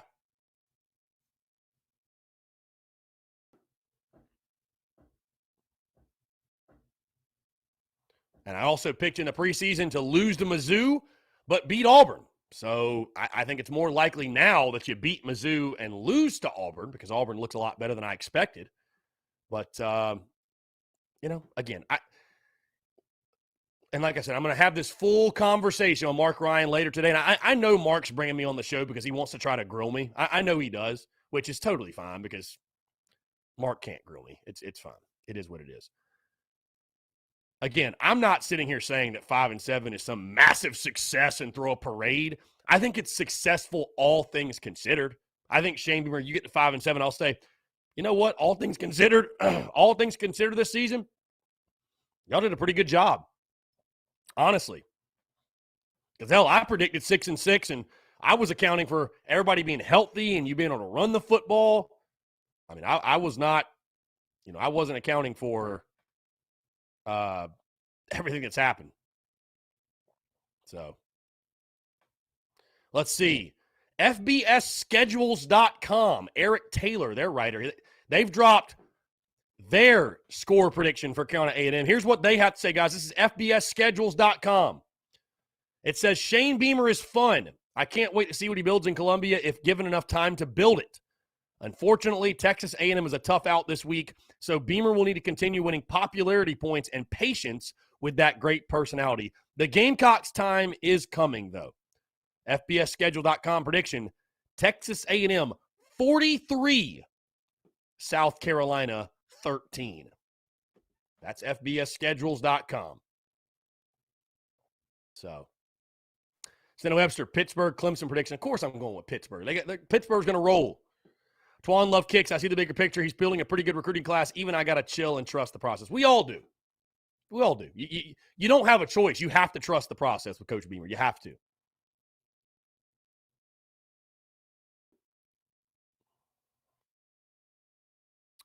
Preston White, as much as I would love for this to be the game we're not supposed to win, but find a way, I just don't see it. Also, my bold predictions, we get bowl eligible with a W against Clemson. I would love that. Dude, that's the funny thing. We're going through it right now. Shane Beamer finds a way to beat Clemson. All is forgiven. You know that. You know that, guys. All is forgiven if Shane Beamer beats Clemson. It is. Brian Dean, A&M has beaten one team with a winning record. Yeah, Brian, that was Alabama, the number one team in the country. So A&M obviously has talent.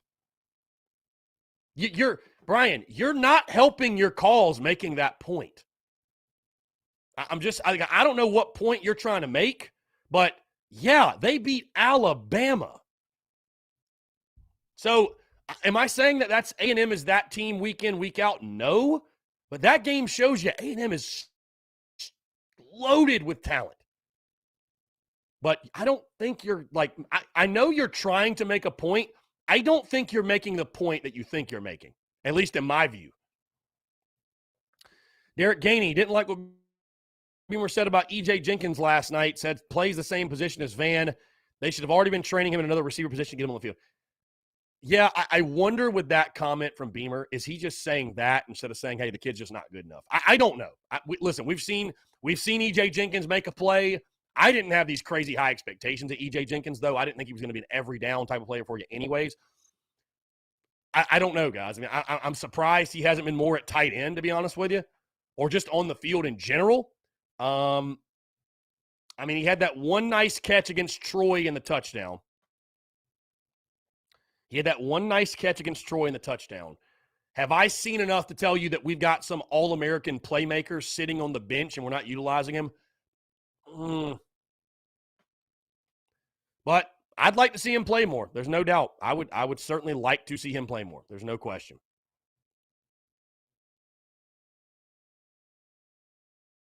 Yeah, I'd like to see him play more, no doubt. Guys, taking your questions, your comments, your calls here on a Friday, October the 22nd, 2021. We're going to take one more break. And on the other side, again, I want to conclude things, taking your questions, your comments, your predictions for tomorrow night's game, how you think this thing's going to go in College Station. Guys, all that and more on the other side. You're tuned in to the Daily Crow.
All right, we're back, guys. Taking your questions, your comments, and your calls as well. 843-790-3377.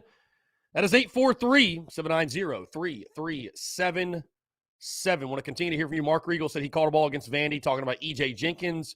Dylan Prothman says hasn't dropped the ball thrown to him. Listen, I'd like to see E.J. get more reps. Guys, I don't know. I'm not the coach. I don't pick and choose who gets the plays. I don't know. I don't know, man. It's a great question. I don't know. Brian Dean, here's the A&M schedule. They open with Lamar, then New Mexico, Colorado, Arkansas, Mississippi State, then Alabama. Let's make sure you throw that one in there. Then Mizzou. Brian, you act like I haven't even ever looked at their schedule when I've literally broken down the A&M all week long. I understand who they've played, Brian. Again, am I saying that A&M is the number one team in the country? I most certainly am not. Are they better than South Carolina? Yeah, they are. Yeah. They're a 3-touchdown favorite, bro. Yeah, they're better than South Carolina. Yeah, that's not a hot take, Brian. That's not a hot take. Not a hot take at all. So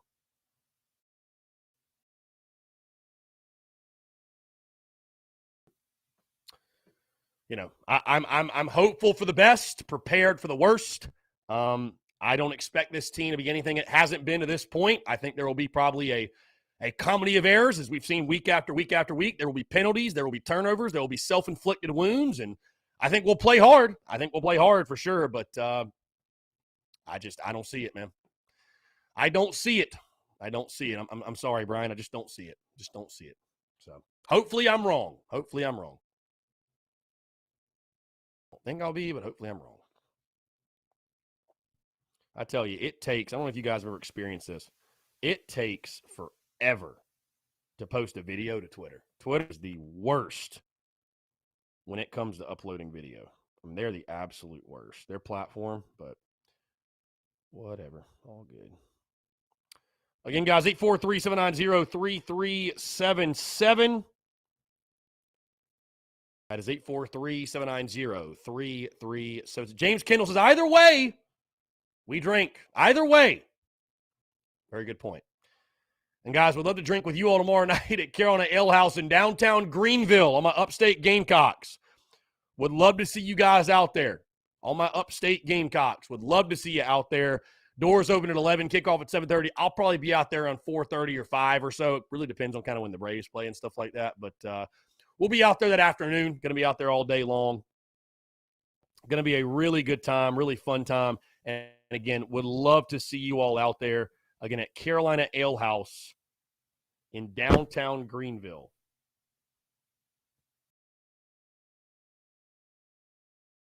Trying to do something here. Oh, buddy. There we go. Carolina Ale House, downtown Greenville. James Kendall says, you need an intern, by the way. Finding an intern, James, that's not the hard part. It's finding an intern that actually wants to do something, who actually wants to work. See, a lot of people want to intern with the Spurs Up Show just to put it in their bio or to tell people, hey, I'm an intern with the Spurs Up Show. I need people that want to grind. Like, you want to be an intern? Cool. You need to grind your tail off, because if you're not willing to do that, you're not doing much of anything for me. It's the same thing with contributors, guys. Again, I don't need another contributor. I don't. Like, when it comes to written content, and you guys might see that, and again, it's no knock on anybody, because, again, I'm not paying anybody, right? But when it comes to contributors and content and stuff like that, I mean, you notice the content kind of comes and goes in waves, because I don't hold a gun to people's head and say, hey, you have to do this. Like, hey, I'm not paying you, but you'll get out of it exactly what you put in. So if you want to make a name for yourself in the Gamecock community and, create value and create work and really invest and create content, you have that opportunity with me. If you don't, then you just won't, because, expansion is definitely something on my mind in the near future. But I mean, realistically, guys, I don't need to add another person. I don't have to. That's not a must do. You know what I mean? So At one of these points, it will become a priority. It will become a priority at one of these at some point. It will.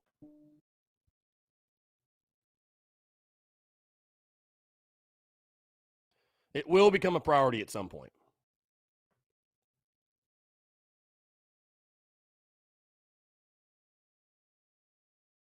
Again, guys, questions, comments, calls, and more. Let's see. There we go. Okay, now we've got the podcast clip posted. That's what I was trying to do. Okay, cool. Also, guys, quick reminder on the merch, tsus.store. We are dropping new merch left and right. Like I told you guys, I've been making some different unique pieces. You see this great day to have a day hat. We've also got a Just Start hat. We've got some perspective stuff. Really, that's kind of like my personal collection. I'm going to drop that. If you guys are interested in my personal collection, what's in my closet, if you guys want to buy that, I'll make that available. But we're continuing to drop new merch, hoodies, pullovers, sweatshirts, long sleeves, you name it. So you name it. tsus.store is where you can find all that. And guys, again, I will keep you updated as soon as new merch drops. So again, definitely check that out. We got a lot of new stuff coming out. Got a lot of new stuff coming out. Let's see. Luke RJ says A&M in 75th for scoring offense at 27.6 points per game. 13th in scoring defense at 13.4 points per game. We will struggle to move the ball and score a lot of points. We could get shut out 42-0. I don't think we'll get shut out. Jacob Rogers, probably be plenty of Clemson fans out there trolling. I live in Greenville and I know how they are. I can tell you what, there weren't many last time. So they stayed away last time. But it'll be interesting. But, hey, we'll be out there. Who can get to hell with them? Brian Dean, we will get the dub because of heart. Brian, again, I'm not here to talk you out of your prediction, my friend. I hope it comes to fruition. I hope it does. Because the first person I'm going to credit is Brian Dean. I'm going to say, Brian Dean was right. Brian Dean was right. Luke RJ, the only way we score is if the game is a blowout early and A&M lets up like at Georgia. Jason Derrick, about to be so large, you're going to need to hire bodyguards first. Maybe. Wouldn't that be something?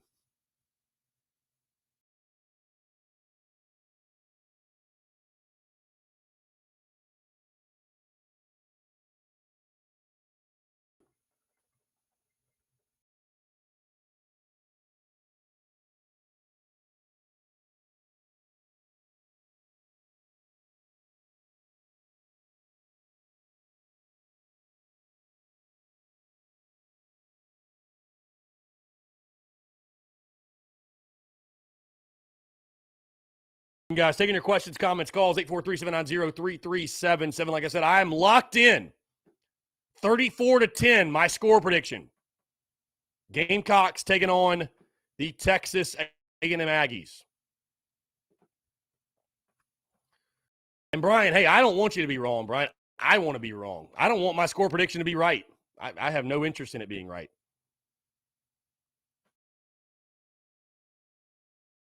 Jacob Rogers says, bro, the store is going to blow up. I think I'll get all my Christmas shopping done in one place. Hey, Jacob, I appreciate that. We'll definitely be sure to stay tuned because we'll be running holiday specials, Black Friday, Christmas specials. So be sure to stay tuned for that, no doubt.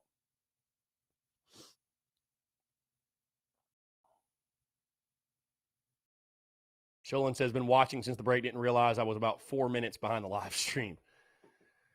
Tommy Wallace, do we start fast in the first quarter? I believe we must have any chance. I mean, Tommy, it's hard to predict. You have to. You have to. I mean, try to take the 12th man out of it as much as possible. Bill Cole says 45-17, A&M going to beat the Gamecocks. It could happen. Could happen.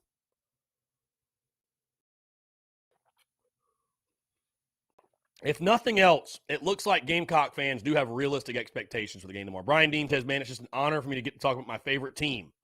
Thank you for the show. Brian, I appreciate you. Now, hey, listen, I respect all predictions. I mean, a prediction's just that, a prediction. The beautiful thing about college football, none of us know for certain what is going to happen. None of us know for certain what's going to happen.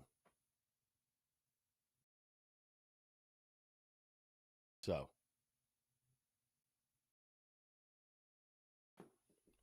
Sholin says, got to get the ball first and score in this one to help take the crowd out of it.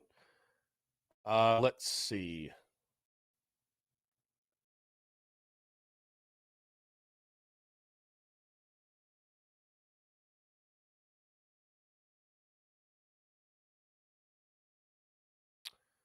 Yeah, so Luke RJ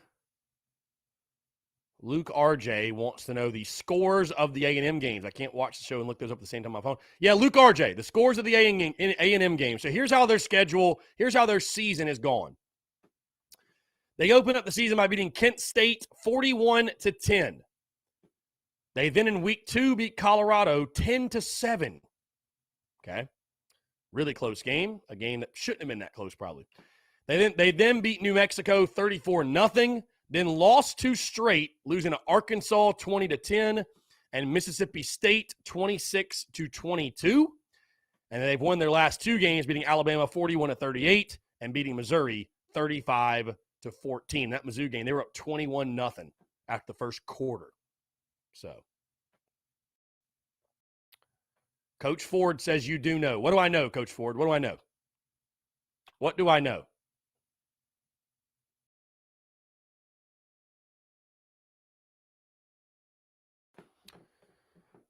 Yeah, I think we'd all love Brian Dean to be right at the end of the day. We'd all love for Brian Dean to be right. I would love that. I would love that. Again, guys, TGIF, happy Friday. Appreciate you all. Brian Dean had a dream that Clemson received the death penalty. Brian, I really hope you're right now. Hey, I hope all of your dreams and aspirations and predictions all come true. At least the ones related to Gamecocks football. I hope they all come true. I hope every one of them comes true.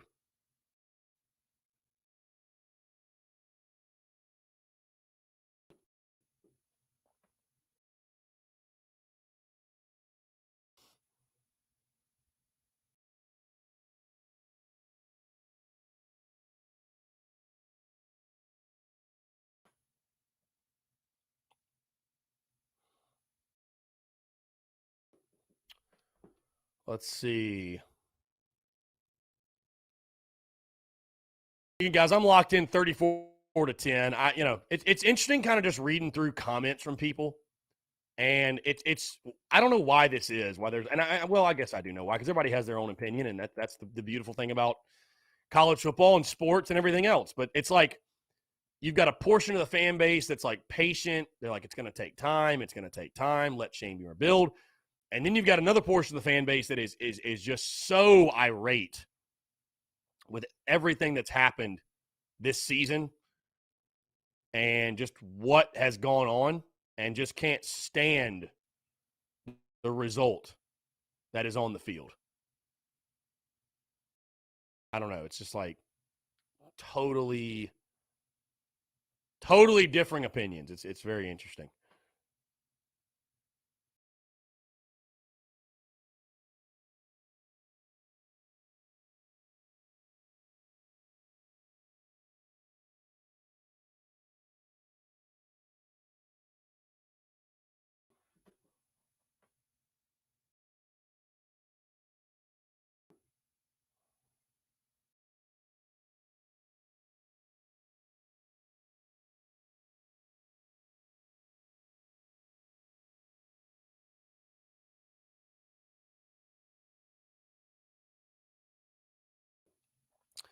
Again, guys, questions, comments, calls, 843-790-3377.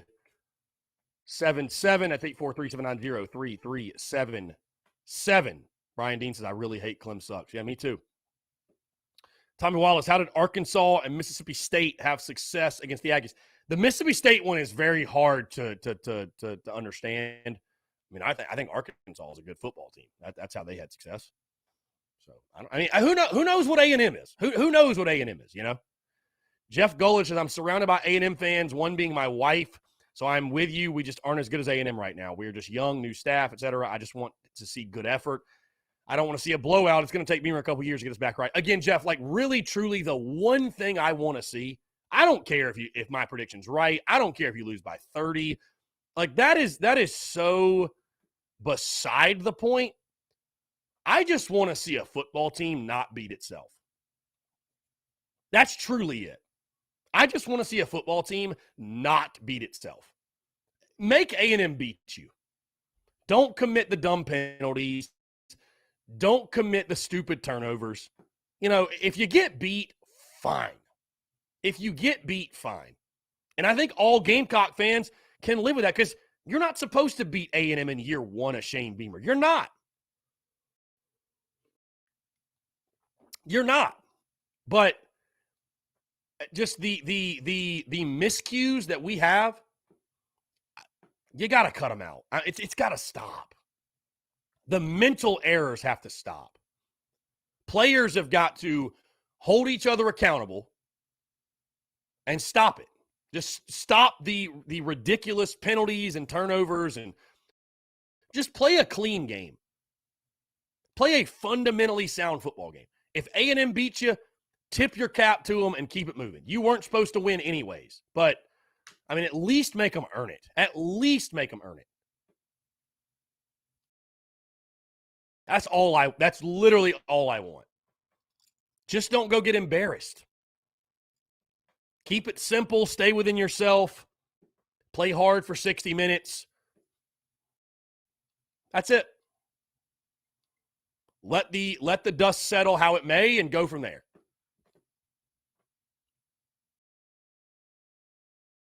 Because I tell you what, this is a big game in the sense of, you know, you got a bye week next weekend.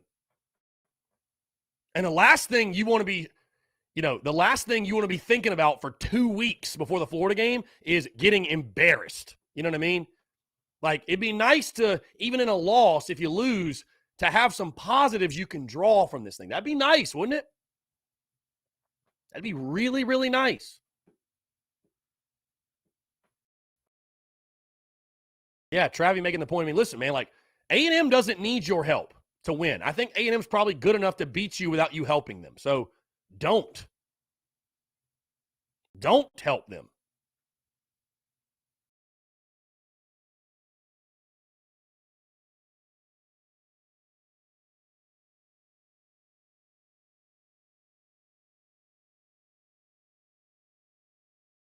Jacob Rogers, the spread is 19 points currently, I believe. A&M favored by 19.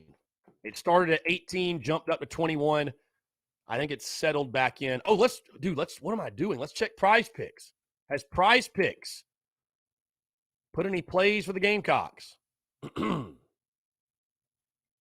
in the world did I almost forget this? We're talking gambling, and I'm not even looking at – I hope they've got the plays up because I'll be very curious. I'll be very, very curious to see.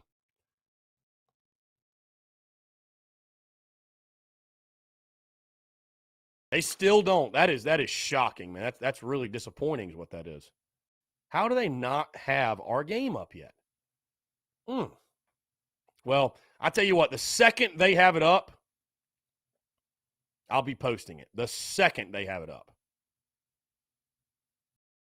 You would assume it'd be later today.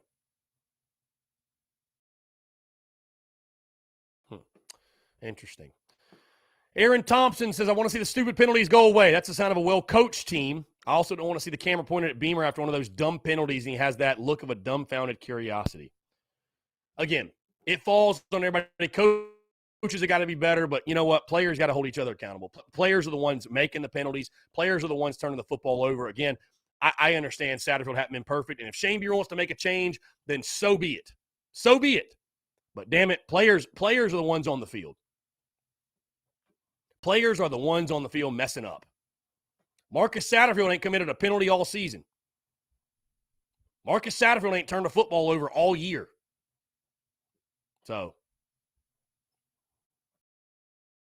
trust me, I think Marcus Satterfield should be held accountable. I mean, there's no question. He's making the money to get this thing right, but it's a group effort, man. Everybody has to be better. Everybody's struggling. Everyone is struggling. It ain't just one guy. It ain't like we're stockpile with like we were in 2017 and 18. It's not like we're stockpile with NFL bodies on the offensive side and we're not getting the most out of them. I mean, let's get rid of that narrative because we're not. We're not stockpile with those type of players. Coach Ford says Marcus Satterfield is responsible for the execution as well. Coach Ford, what could Marcus Satterfield be doing differently to get players to execute and just do their jobs? You can't make someone execute. You tell me. I'm not saying he's not responsible for it because he is the one getting paid to be the OC, but he can't make a guy catch the football. He can't make Jaheim Bell not fumble. He can't make Marshawn Lloyd not fumble. They can coach him not to do it. So, I mean, do you think Coach Ford, they're not coaching him to do it? I mean, if that's the case, then we got a whole other slew of issues. But, again, has he been great play calling? No. But on the other side, I kind of feel for Marcus Satterfield because I don't know how you call plays with this group of guys either.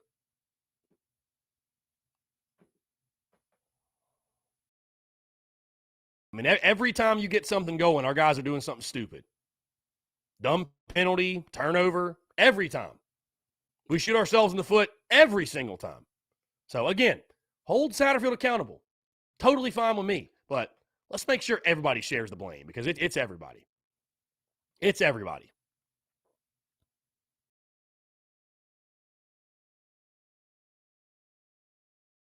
Tommy Wallace says we'll see less holding calls on offense because Zeb will get the ball out quicker. I hope so, yeah. I mean, that certainly could help. That certainly could help. Coach Ford says the play calling sucks, the scheme sucks, the execution sucks. He's failed in every way he can. You keep running block. Running block. What does that even mean? Coach Ford, I'm not telling you that the play calling has been perfect. I'm not saying that. But, I mean, Coach Ford, again, I'll tell you this. Coach Ford is, and like many too, he's not the only one, but there are some people out there, they will not be satisfied until Satterfield's fired. That's it. Bottom line. They've made up their mind. It's over. Satterfield has to be fired.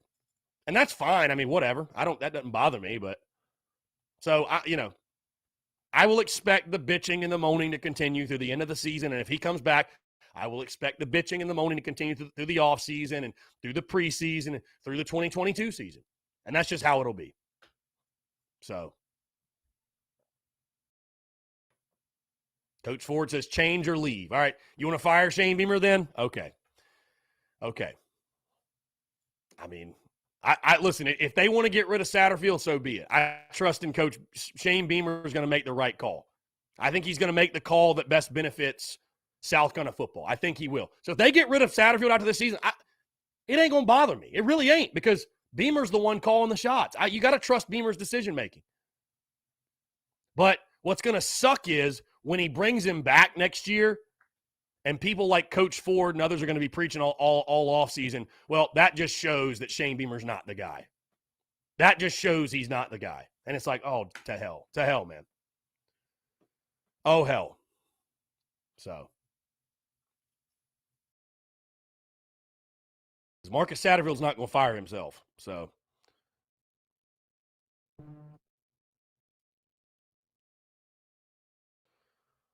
But I've said I'm a broken record, Coach Ford and everybody else. Play calling has not been perfect. It certainly hasn't. I mean, dude, I completely ripped them for that goal line call at Tennessee. I mean, it has not been perfect. But again, play calling's far from the only issue. Personnel, execution. And execution's on players. It's not on coaches. It's on players. Players make plays. Coaches just call plays. So if you're not blocking, if you're not catching the football, if you're not hitting a hole, I mean, if you're turning the football over, if you're committing a stupid penalty to kill a drive, like Shane Beamer said this week, play calling wasn't the reason for 10 penalties and 4 turnovers. Was it? Was it or was it not? I don't know. So, play calling doesn't make you fumble the ball. It doesn't. I mean, there's no play call in the playbook that makes you fumble the football. There's no play call in the playbook that makes you have a false start or a holding or anything of the sort. So, again, hold Satterfield responsible. I have no issue with that, Coach Ford and everybody else. But let's hold everybody accountable. Because players aren't making plays either. Players are not making plays either. So, Got to be better across the board, man. I agree. Maybe Zebulaya will give you that spark you need. Guys, we've hit 2 o'clock. Hey, appreciate you all. I appreciate Coach Ford. I appreciate Brian Dean. I appreciate each and every single one of you for commenting, being interactive. Again, I know we have some tense moments here in the Daily Crow, but that's why we love it, man. I love the banter. I love the back and forth, and I appreciate it. And you know what? I love each and every single one of you as well. I love each and every single one of you as well. Again, guys, thank you all so much for tuning in. Watch party tomorrow at Carolina Ale House, downtown Greenville. Would love to see you out there. And outside of that, man, again, thank you guys for another successful week with the podcast, the Daily Crow, the content, everything else. Again, folks, thank you all so much. Appreciate you all tuning in. Have a great rest of your Friday. Have a great weekend. Go Cox. Let's beat Texas A&M, and we'll talk to you on Monday.